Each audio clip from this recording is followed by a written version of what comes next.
Good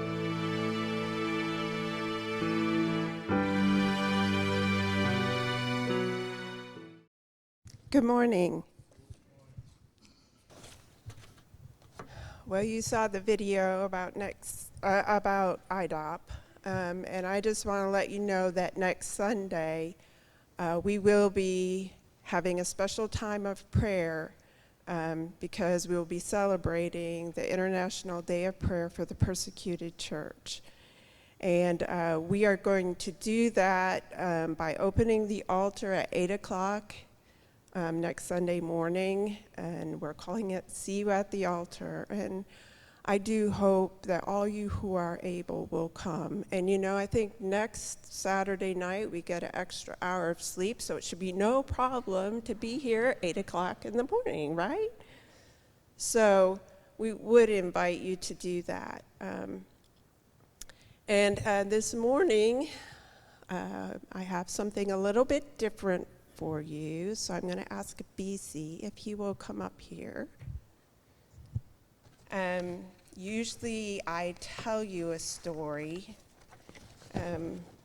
but today we're going to hear a story from one of our own who has experienced some persecution. So thank you, Bici, Can I sit down? Coming up. Can I sit down? Can I sit down? No, you can't sit down. Well, yes, you can sit down if you like. That would be fine. I want to be more comfortable. Okay. So, Bici, where did you live before you came to the United States? Thank you so much for calling me up to have this interview. I lived in Lagos, Nigeria, West African country in Africa.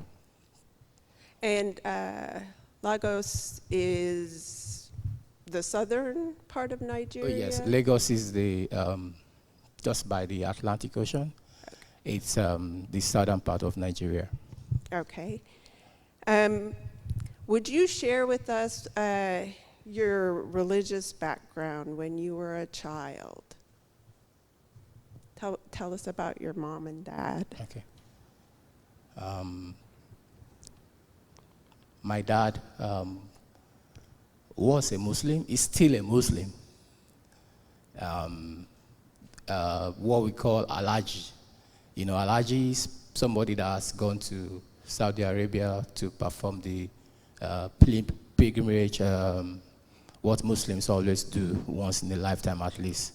So, and his own dad, that's my grandfather, was an imam, you know, like a higher person in the Muslim religion. So, but my mom came from an Anglican church family. So, well, don't worry, that part of the country, Nigeria, we have Christians and Muslims getting married, especially because of the influence of the missionaries that came to Nigeria.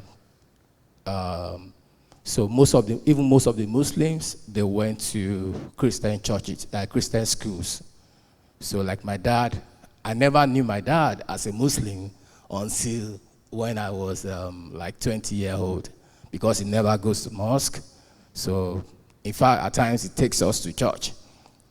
So until some things happen, his family influence on him. So he also went to Mecca, and then he became an Alhaji. So that was when he started to really be so religious and what you call fanatism, you know, in the religious world. So,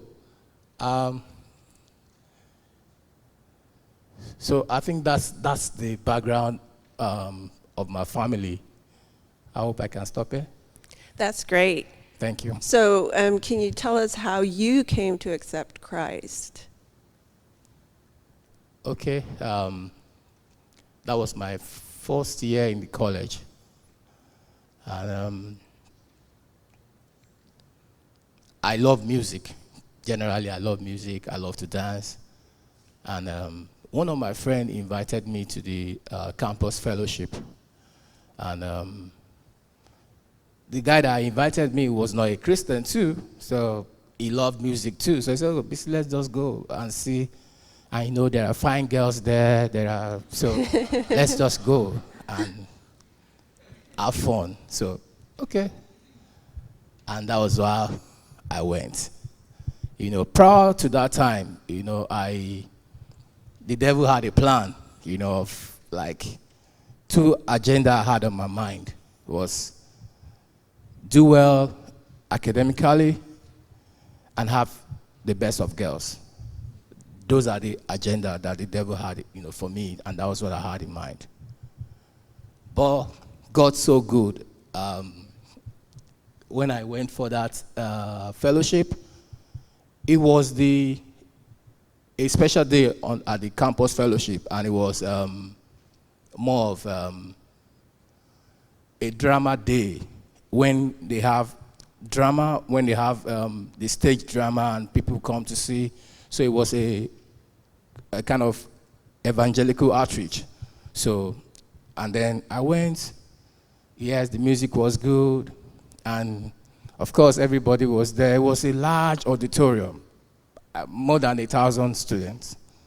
So, I don't know what happened to me, really. There was a particular drama that God used to arrest my heart. It was like, in the drama, somebody was talking to a guy to come and give his life to Christ, and he said, don't worry, I'm coming, I'll give my life to Christ. Just this party, let me go with my friend to this party. When I come back, I'll come and give my life to Christ. And as they went on the party trip, they had an accident, and the guy died. He never had opportunity to give his life to Christ, and that was what struck my heart. And then I just look at myself, that who am I? I saw people all over the place, more handsome than me, beautiful people, and serving God. If these people can serve God, if they can love God, and they are also brilliant academically, who am I? Why can't I serve God? That was what was going on in my heart. And that was it. The altar call was made. I can remember that day. Only 3 of us out of the mammoth crowd came out to give our life to Christ. And that was when the journey started for me. Thank you.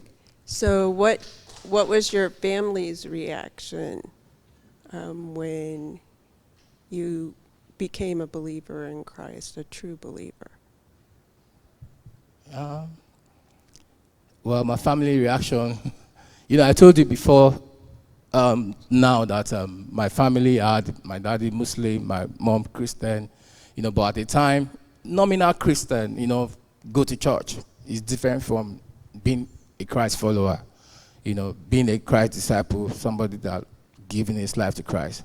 So, of course, when we were doing that, there was no persecution, but when I got to know the Lord and I became a Christian, really, nothing mattered to me. It was like, you can take everything, but as long as I have Jesus, I'm good. So when I gave my life to Christ, my family reaction, my dad was like, no, this cannot be. You know why? Somehow I was the family's favorite. I have like 6 brothers, 2 sisters, but in all, like, I don't know why, but everybody like, oh, this is the favorite of the family, even among my siblings, sort of, so, but I don't know why, but and then I was the one to give my life to Christ, and my dad loved me, so no, this cannot be. So it got to a level that he said he disowned me, that he's going to disown me, he's not going to be my father again, he's not going to take care of me. So he's actually stopped paying my school fees, upkeep, money, and all that. So it wasn't easy. Then my mom would call me and say, please, is there anything? It's like you are. It's like you are under a kind of influence. That's what she said. Said, okay, when you go to school, you can practice it. When you come home, just pretend. Just don't just pretend. I said, Mommy, I'm sorry. I can't. I don't even know what's wrong with me. I can't do otherwise. I can't pretend. I don't have the power to do it. So that was what happened, and then my mom will be wondering, did they give you something in that place? It was like you are shamed. It's like a cultic group. You say you can't come out. You say you can't pretend. I said, I'm sorry, Mom, but that was what happened. And my dad, I said they're having family meeting upon family meeting on me. They call people from far that I need to denounce Christ. In fact, I had an aunt that also said she was a Christian. She actually met Jesus when she went to Mecca. That was her story. She went to Mecca to perform pilgrimage, and that was when she met Jesus in Mecca. That was how she became a Christian.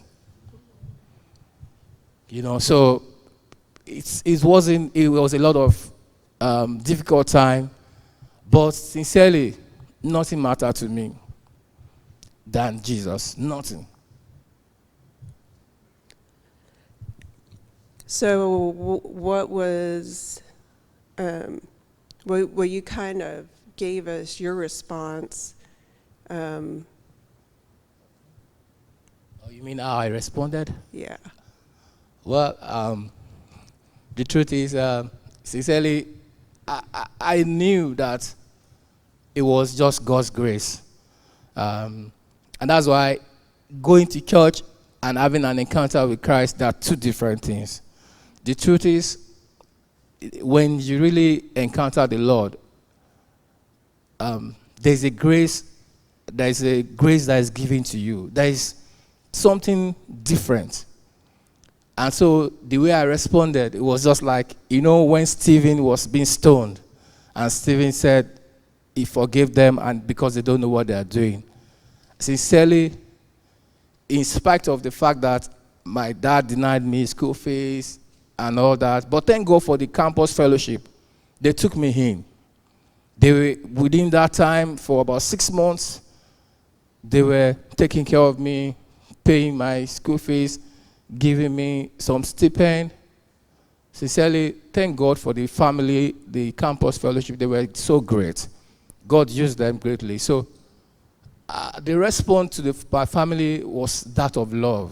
I don't know how I did it, but the truth is, I found out that I loved my dad more. I prayed for him. When I prayed for him, I prayed with tears in my heart. I cried, I wept to God. God touched him. God, I love him. And that was the response. Sincerely, in spite of the persecution, that was the response. It was just God's grace. And that's why I know that God can do anything that he said he would do. Thank you. And tell us about your family now. Well, thank God for, yes, I think it's the sacrifice, the persecution, the sacrifice of not giving up, when I was being persecuted, paid off. Today, I can say every member of my family know the Lord. I was the first person to give my life to Christ, and even my mom came to know the Lord. My dad, I still talk to him today, and I pray with him. He asked me to pray for him, and he's back in Nigeria. We talk on the phone. He's about 80-year-old, and I know that the Lord is touching his heart.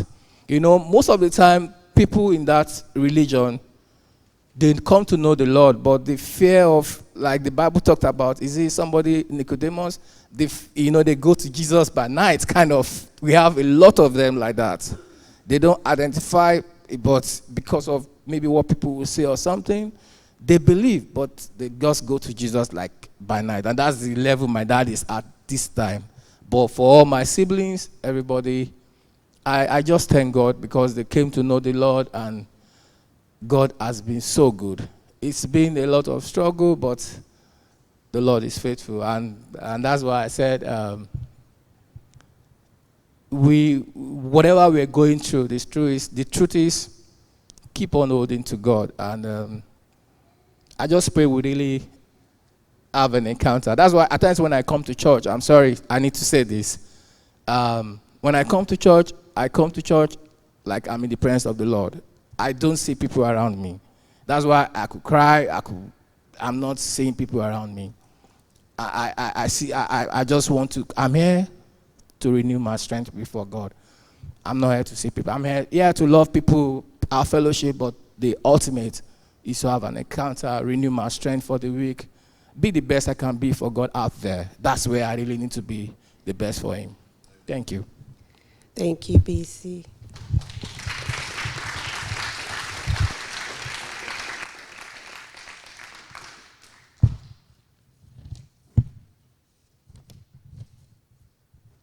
So next Sunday,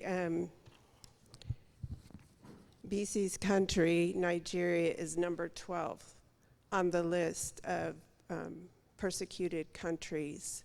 The northern part of the country, persecution is very bad. So we need to continue to pray for BC's country and all the other countries that are being persecuted. So next Sunday, see you at the altar, 8 o'clock. Thank you.